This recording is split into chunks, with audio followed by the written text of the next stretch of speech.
He just struck a deal with House Republicans to testify and not plead the Fifth. You'll be speechless.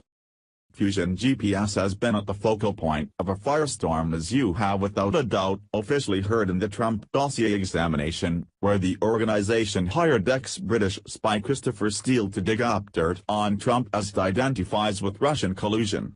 Tragically, Steele, who was a Russian master, having been in the nation for a long time, was just ready to come up with the staggeringly absurd anecdotal record of Trump's conspiracy and presented that as unsubstantiated and unconfirmed proof.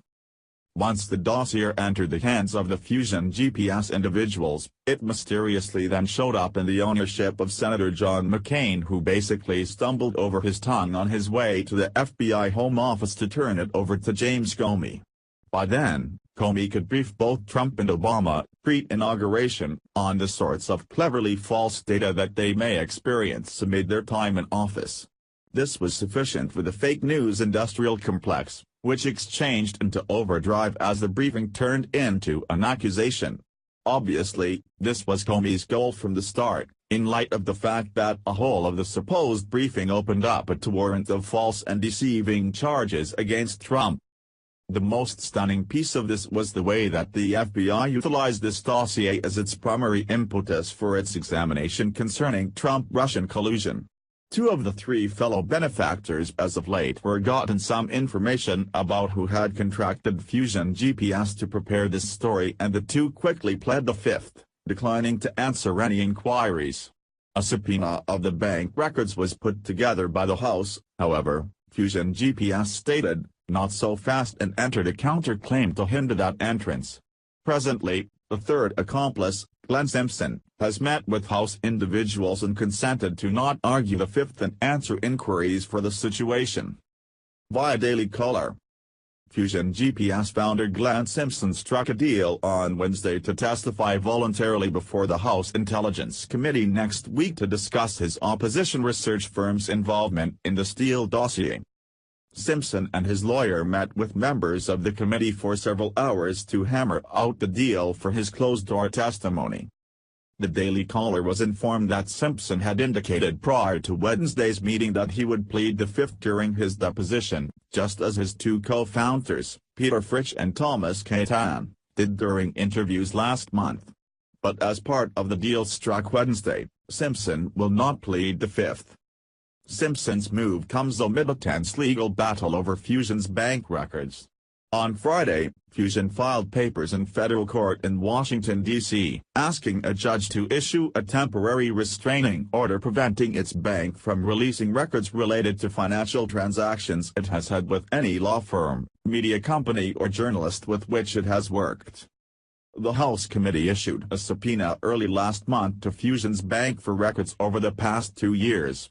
The panel hoped to identify the political clients who hired the firm to investigate Trump. Fusion's two Trump-related clients came forward late last month as it appeared that they would be revealed in the bank records. Perkins Coie, the law firm that represented the Hillary Clinton campaign and Democratic National Committee, released a statement acknowledging that it was the client that financed the dossier.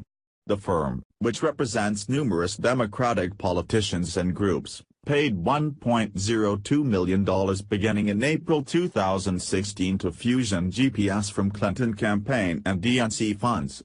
2 months later, Fusion hired former British intelligence officer Christopher Steele to open an investigation into Trump's activities in Russia. The Free Beacon is funded by billionaire anti-Trump Republican donor Paul Singer. Simpson is likely to be asked about his involvement with the clients as well as briefings he gave to Beltway journalists about the allegations laid out in the dossier. Steele has revealed in court filings in London, where he is being sued, that Fusion directed him during the campaign to brief reporters at outlets like the New York Times, Washington Post, and CNN on his dossier dirt. In addition to his involvement on the dossier work, Simpson, a former Wall Street Journal reporter, is likely to be asked about his consulting work with two Russians who showed up at the June 9, 2016 meeting held at Trump Tower. Fusion and Simpson was working at the time of that meeting with Russian lawyer Natalia Veselnitskaya and Russian-American lobbyist Renat Akhmetshin on a campaign to roll back a sanctions law that is vehemently opposed by the Russian government. Fox News reported on Tuesday that Simpson met with Veselnitskaya both before and after that Trump Tower meeting. The timing raises questions about whether Simpson knew about the Trump Tower meeting and whether anything he learned of the conclave ended up in the dossier.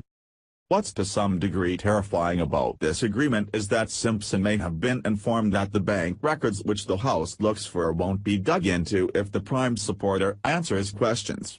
This brings up the issue of regardless of whether the House panel really wishes to get to the base of the puzzle. In the event that those bank records are authentically expected to confirm illicitness and collusion with respect to a corrupt FBI chief, it's conceivable that we may never realize what's in those budgetary articulations.